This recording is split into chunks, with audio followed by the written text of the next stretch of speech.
Right.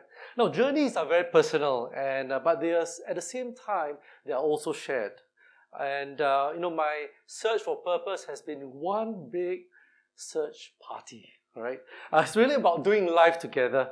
And in fact, this evening is one such party, and where we can do life together.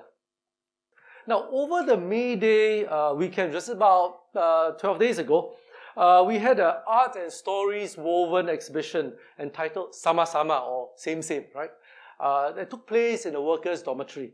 And the artist here, Kelvin, he did an installation art, right? And it was all these hundreds and thousands of kuti molded and melted together into some 51 incredibly powerful vessels, right? Just artworks of art. And this is one of the recent initiatives that HealthServe sort of partnered with individuals, right, to give hope and encouragement to migrant workers to pursue their dreams. And that evening, and in fact tonight, this evening, seeing so many of us here with different colors, different clothes, different stories, all unique in itself, with different gifts and talents, it really reminded me of the Kuti exhibition we had 2 weeks ago. So I'm really excited that we can come together, find and search for our own purposes together, right? And to see how we all fit into a larger collective purpose. All right, that'll be one of the aims for tonight, and I think it's going to be very exciting. Well, I feel that I live quite a purposeful life now. I must say that I didn't really get here. I mean, it wasn't that easy a road. It was quite bumpy. In fact, very bumpy along the way. So, but don't be discouraged. If you're still searching for that elusive thing called purpose, right? Don't worry, okay? And if you keep a spirit of learning, always wanting to learn and not stop trying, and to learn with people around you, they will help us keep on track in our life's mission, right? Whatever that may look like for you. So my journey, I was quite regular. I mean, I was a good guy, good boy. I come from a middle class family. I went to a great school where my friends all come from very, very diverse backgrounds, all kinds of people, right? And my profession as a doctor is predictable. And I actually always wanted to be a doctor since I was young. In fact, as a kid, right, my GP was like an inspiration to me. In fact, I quite enjoyed falling sick and taking medicine. And I found going to a GP quite fascinating, right? Now, getting into medical school involves a much dreaded interview. Now, so as you can guess, at a medical school interview, right, when the interviewer asks you, so why you want to do medicine and what's your life purpose, right? Most of us, in fact, I was included. I'm one of them. I say, hey, I want to help the poor. I want to do good. I want to contribute to society, to humankind. I mean, all the good things I had to say. So as a student, I had always assumed that my purpose and motives would be altruistic and honorable. But I soon realized that it was a lot harder than I imagined, right? Now, that's to stay altruistic and honorable, right? My first paycheck came, and then subsequent ones, all these, I didn't know, but they had an influence, a very strong influence, which I didn't really realize and I didn't pay attention to. So soon I got myself a car after a couple of paychecks, Then a couple of years later I got a house and went for a couple of nice holidays. And money gives you such freedom, right? But thank God, life in the fast lane was soon stopped in its tracks. Now, what happened? One fine day in 1995, I was invited to Mongolia. Right? A friend of mine, in a passing remark, not seriously, he asked me if I could help him do the annual physical checkup for some NGOs in Mongolia. Right? And after all, it would be a nice change. Oh, sounds exotic, right, Mongolia. Right? Now, there I was thrust into the NGO world. Right? It was a whole brand new world for me. Now, meeting volunteers who risked their lives, their careers, for a clear sense of purpose in their search, that was what turned on the lights for me. I remember a young German couple with a 3-month-old baby who traveled literally 100 miles to see me to get their annual physical checkup. And they lived in this yurt, right, without running water or electricity. And they were out in the rural, assisting in animal husbandry and agriculture. And I was just amazed. And I was confronted not just with this story, but many others, right? And for a while, with all these stories coming in, I just could not take this away. I cannot ignore it anymore now that I knew, right? I was forced to respond and reflect on my own life, and that really changed me. Now, interestingly then, the NGOs at that particular place in Ulaanbaatar, they were collaborating together, right, in various projects. And I found myself being a part of it because I was a doctor there. And, and I attended the evening gatherings, and that actually included barbecue on a frozen river, Barbecue on frozen river, that's quite cool, right? Do you think so? Right? So life and community are all done in collaboration and partnership. And since then, with my exposure to the NGO, to the collaboration and partnership, that I always assume then partnership and collaboration is the norm. Now, a year after my Mongolia experience or initiation, I was introduced to India, where I was just thrown headlong into poverty, into gross injustices and corruption at a level that I never saw in my life. And for those of you who have been to India, it's quite shocking. That was about 15 years ago. And I met people from different castes, people from vastly different backgrounds, different social status, and all of them wondering at the complexities of life and all the injustices that came along with it. And I began to seriously wonder, so what did I really mean when I answered the panel of interviewers at my medical school interview, right? I mean, life can't be just about all of what I can get and all that I can possess. And it cannot even be purporting to contribute to help NGOs or good friends like Leong, right? There's a deeper question that lurked. Is there room for service in my life to others? Or is it just for me, myself, my identity, my family needs? And all this in a world that places such emphasis on success, right? And our career and our concern for career constantly making us deaf and sometimes numb to our real vocation and the real world and to our role in society, or larger society. And then I thought maybe I should start changing professionalism to genuine service, and really my search party had begun. I realized along the way that many of my friends were really amazing, right? I met all these people serving the vulnerable in society, and you know something? They all seem to have a more purposeful life than I, right? And very fulfilling besides. And I also learned that we need each other along the way. And for the first time, I felt that I was really growing. In Hyderabad, India, I worked with a international group and some international medical folks, and we reached out to desperately poor communities there. And the surprising lesson I learned from these desperately poor communities was that sense of honor they had for each other, right? Their family ties, the mutual caring for each other. And something that I think you and I deeply yearn for in modern Singapore. We're so individual here, right? And yet, this I know came also with some bizarre things that I learned and extreme views. For example, extreme views on honor, like honor killings and vast amounts of money needed to pay for dowries in India. Out of India, I founded Linking Hands, a web-based agency which links global partnerships in medical missions. And so very quickly, my worldview deepened, and then my life became, very organic, all right, wonderfully organic and fluid. Friends, neighbors, both global and local, then enriched my life through this network and community. And so this community experience became the way I was to contextualize and express my own service. So mutuality and respect, creativity and sensitivity, generosity and compassion were slowly changing me. Now, so searching for purpose need not be done alone, right? I could have a search party with me. And this has been really very enjoyable.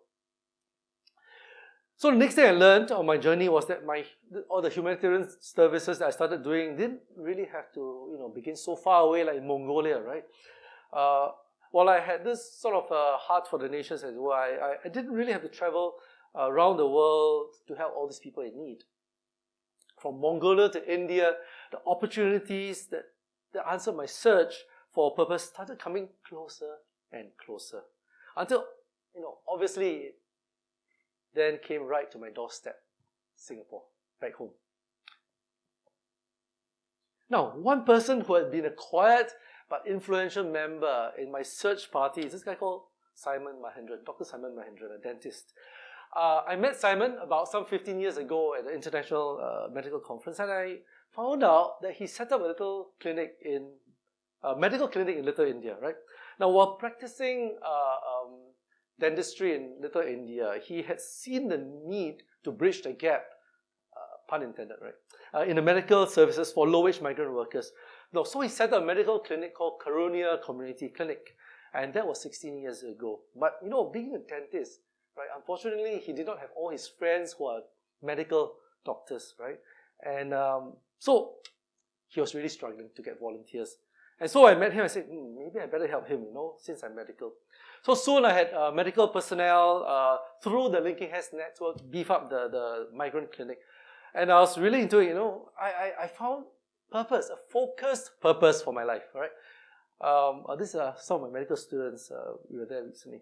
Now, what I didn't know was that this was only a taste of what I do now.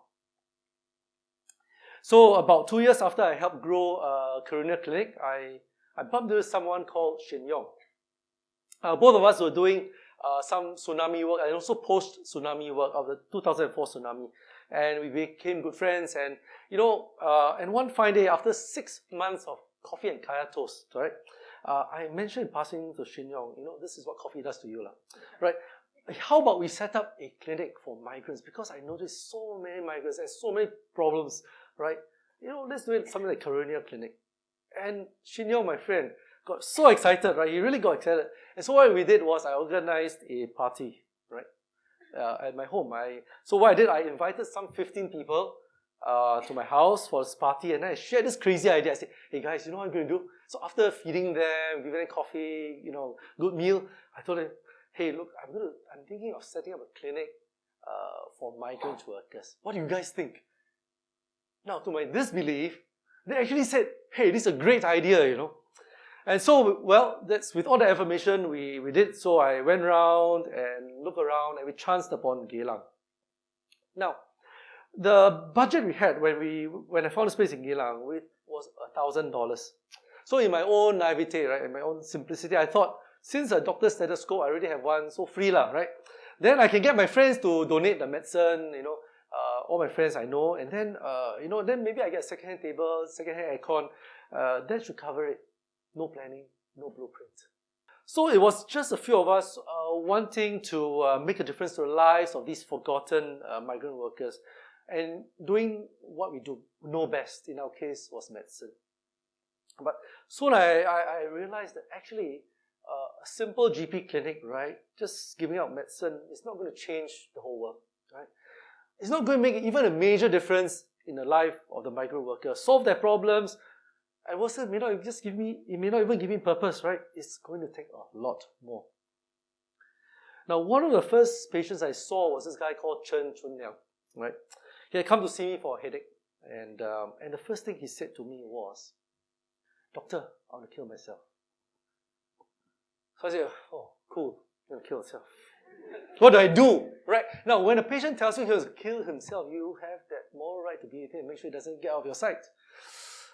So anyway, what had happened was I found that Chen Chunliang had a head injury. He was in coma for a couple of days, and upon discharge, he was sent back to his dormitory, right? And to fend for himself. He had not eaten for 2 days, and when I saw him, he had this constant throbbing headache, and he was in this suspended blur state of mind, right? He had no purpose in life. He had nothing to live for. It was at this point I realized that a clinic, right? Even though I'm a doctor, help all these fellas, right? A simple GP clinic will not do. So soon, HealthServe then branched into starting a counselling service, casework, social assistance, a food program, legal advisory, and now we do research. I found in my journey that the search for purpose is often punctuated with surprises and excitement. So one afternoon in May 10, exactly 3 years ago, I had an appointment with a reporter who wanted to find out about Goh Wei Leong neighborhood, right? And after tea, while walking back to the clinic to meet the reporter, the security guard, Nathan, he runs to me and says, "Hey, doctor, someone fall down." I say, "Okay, I'll come check out. I'll go help." So I just walk slowly. I mean, someone fall down, right? Okay. Now, to my horror, I found a young man covered with blood, all right? A huge 10 cm gash on his head, top of his head. His skull was exposed, and then his right hand was about to come out. His shoulder was dangling, and there's this gaping wound behind. And so what I did, I saw this, I said, this is not fall down, man. So I ran back to the clinic, all right? I went in, I said, "Hey, are you a reporter? Sorry, I cannot talk to you." Then I grabbed my, the emergency bag, and I got my pair of gloves. And I rushed back, and I never felt so helpless as a doctor. Right? I was desperately trying to stop the bleeding, and I knew this man was going to collapse anytime, right? It was, the arteries all spurting out blood, and then this pool of blood was just increasing around my feet, right? And I knew I was powerless to stop this life from being snatched away right before me. I knew I was helpless. I knew that. Right? So I say, "God help me, man. What do I do?" That 10 minutes before the ambulance came was the longest ever in my life.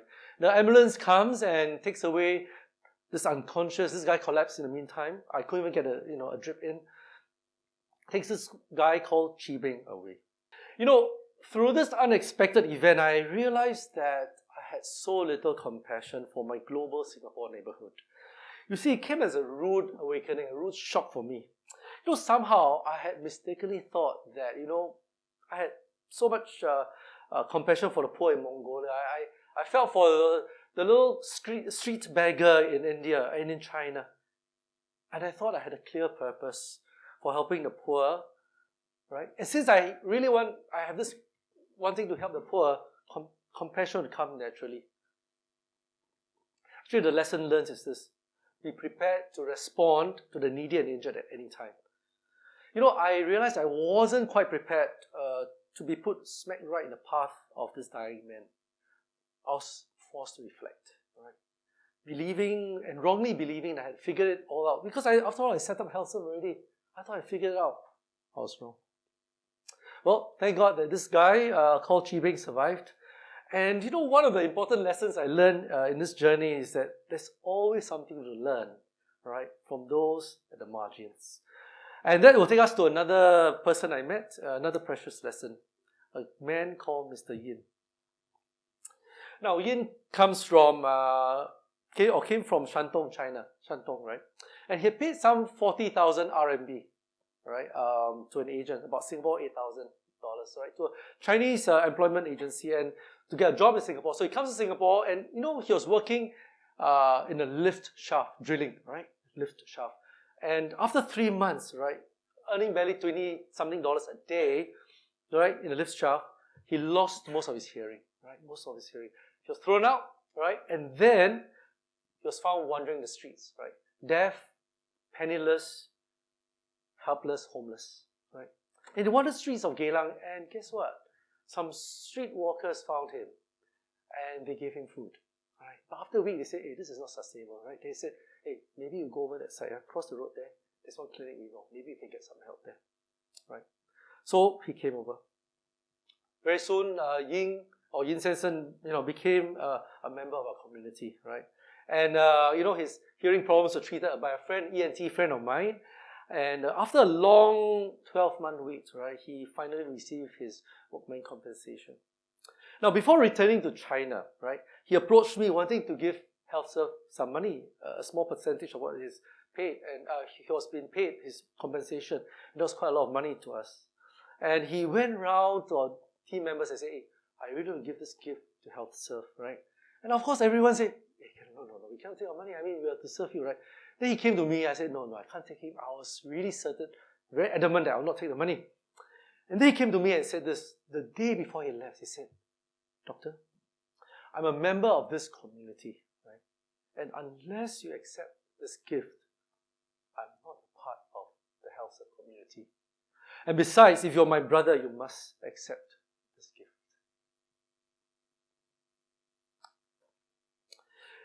I accepted the gift. I know receiving, I realized, doesn't come as easy as giving, right? Receiving doesn't come as easy as giving. Prior to receiving Yin as my brother, right, we've been giving, right? Giving, we're always giving. Food, water, love, hope, fun, perspective, insight, legal aid, whatever we give, we give. And we thought this was community, right? We didn't understand that community in its fullness constitutes more than just giving, right?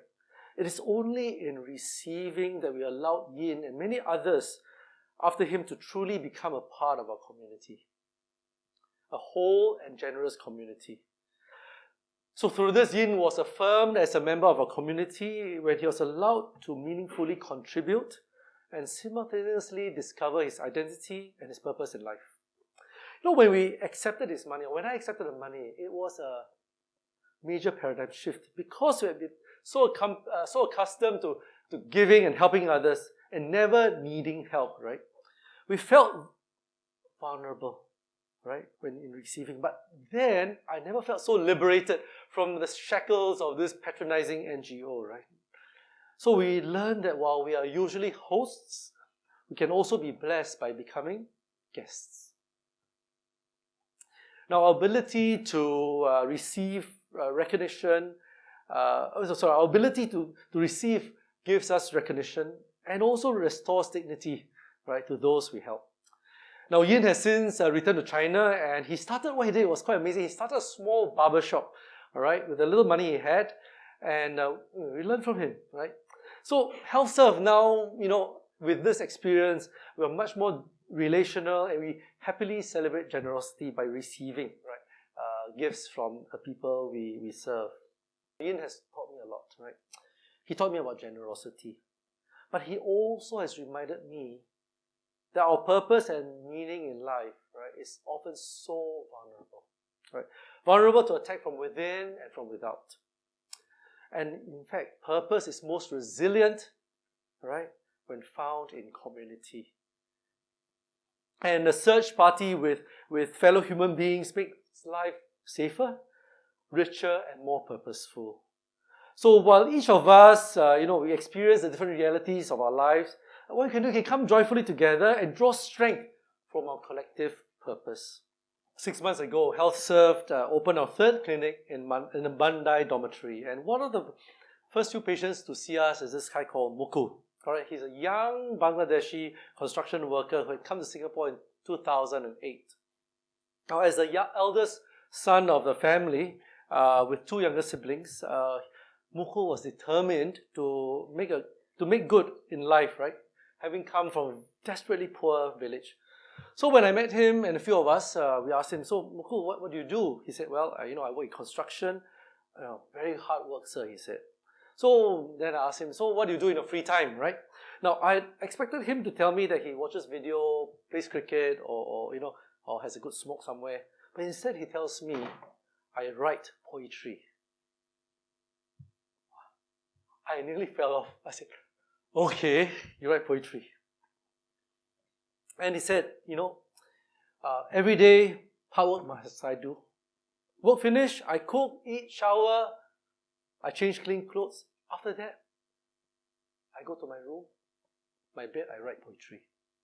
Poetry tell my heart and feeling, and my pain go away. I miss my family, especially my mother.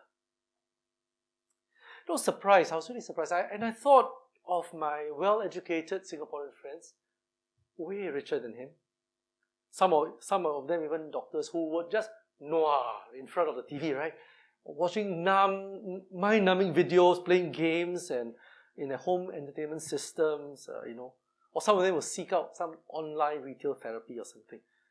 And then Mukul showed us a few of his poems, and I was bowled over. I felt this sense of gratefulness and gratitude for this fine young man, right?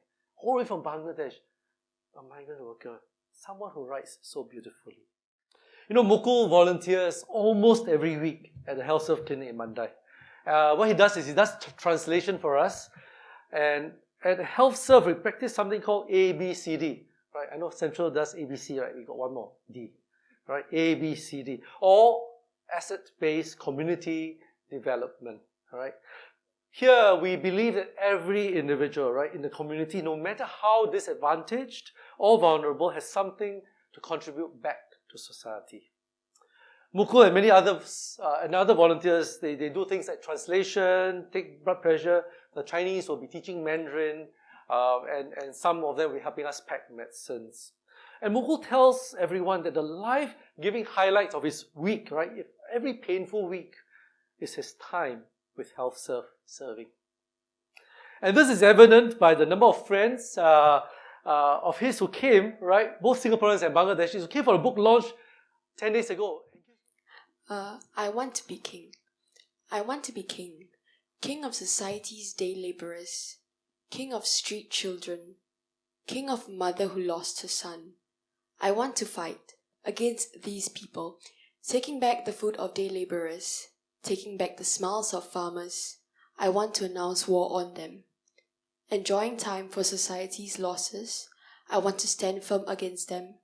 I want to find love these far from home. I want to live alongside the helpless. I want to be king of the poor. King of the poor. King of the poor. Thank you. So Mukul, like Yin, Sensen, and many other migrants, they shaped me. They have shaped my life. You know, I learned that offering simple hospitality, authentic friendships, and a safe place where they can experience care and healing in community, in turn points me to the more important matters in life's search for purpose. You know, in a community like HealthServe, where low-wage migrant workers share meals and life with students, doctors, and housewives, we gain not only a vision for action and the will and the courage for costly engagement, but we also find sustenance to continue when so little seems to change. You know, in community, we can also help each other stay away from the fleeting lights and shifting shadows. In community, we can be signposts of hope for many while staying on a purposeful and meaningful search. And finally, on top of that, we also get to have a big community search party.